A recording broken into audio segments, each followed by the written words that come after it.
Alright, this is EI Lesson 4, Properties of Integer Exponents, Multiplying and Dividing Integer Exponents. It's the same stuff we've already been practicing, just a little bit more practice. I do strongly suggest that you try this on your own.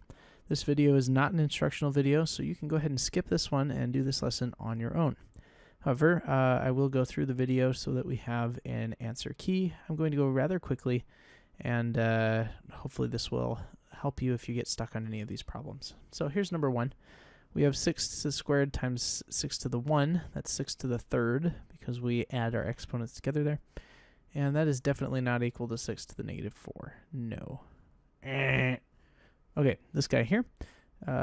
This 2 to the negative 5 on the bottom is, if we take the multiplicative inverse, it would be 2 to the 5th on top. So that would be 2 to the 7th total on the left. Just to show you what I did there, that's 2 squared times 2 to the 5th, which is 2 to the 7th times 2 to the 5th, 2 to the 7th. And this guy is 2 to the 8th over 2 squared. We subtract those exponents and this becomes 2 to the 6th. So those are not equal as well. Okay, this guy right here, we have 2 to the negative 3 times 2 squared. We're going to add those exponents together to get 2 to the negative 1, which is in fact equal to 1/2. Ding, ding, ding. Oh, my check marks look so good. My check marks are great. Look at that check mark. It's so good. All right, simplify each expression. Write your final answer with no exponents. Alrighty. We're going to use our handy dandy calculator for much of this lesson here. I'm going to make it a little smaller so it's not in our way. You can see that mostly. It's kind of hard to... There we go. That's pretty much on the screen there. So first of all, we have 8 to the 6 over 8 to the third. That's going to be plain old 8 to the third. I'll come back and do that with a calculator in a minute. This is 3 to the first times 3 to the negative 2. We add those together. This is 3 to the negative 1, which is 1/3. Ding, ding, ding. This is 3 to the 7th times 3 to the 2, which is 3 to the 9th. This is 4 to the 11th over 4 to the 6th.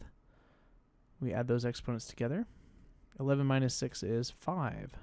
So 4 to the 5th. Like I said, I'll come back and do these with the calculator in just a minute. We have 7 to the 9th over 7 to the 8th, which is plain old 7. Ding, ding, ding. That's done. We have 2 squared to the negative 4th raised a power to a power multiply. So fun. So this is 2 to the negative 8th, which we do know off the top of our head is 1 over 256. This guy right here is 3 to the third times 3 squared. That's 3 to the 5th over 3 to the 4th, which is plain old 3. Ding, ding, ding. This is 4 to the 7th times 4 to the negative 8th. We are going to add those together to get 4 to the negative 1, which is 1/4. And this guy, 6 to the 1, 6 to the negative 30. Add those together, get 6 to the negative 2, which is 1 over 36. So these ones are done. The rest of them we will need a calculator for. 3 to the 9th is 19,683. 8 to the 3rd, I feel like I should know that, is 512. Yeah, because it's... I should have known that. 2 to the 9th. And then 4 to the 5th is in fact 1024. I should have known that one too. So just to remember here, 512, 19,683.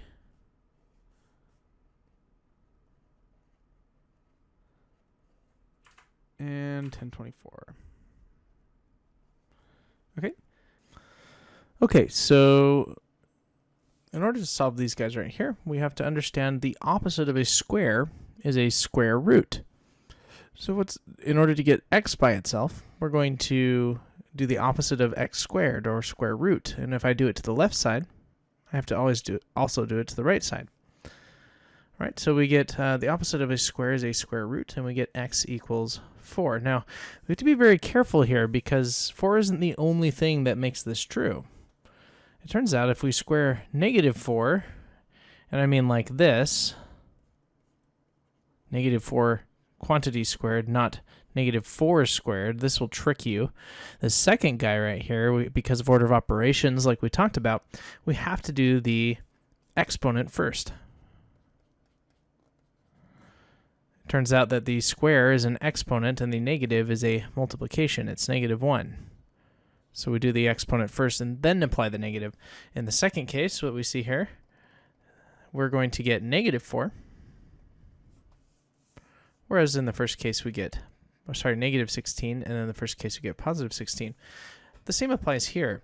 Because we are squaring the quantity, we can either put 4 or negative 4 in there.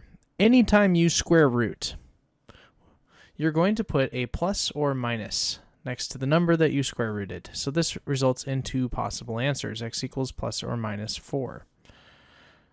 Cubed roots are not the same. Cubed roots do not have this negative duplicity going on where 2 negatives multiplied together make a positive.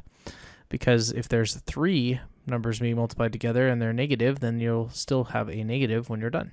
In any case, the cubed root of 8 will cube root both sides. You can write that like this if you like. Is 2.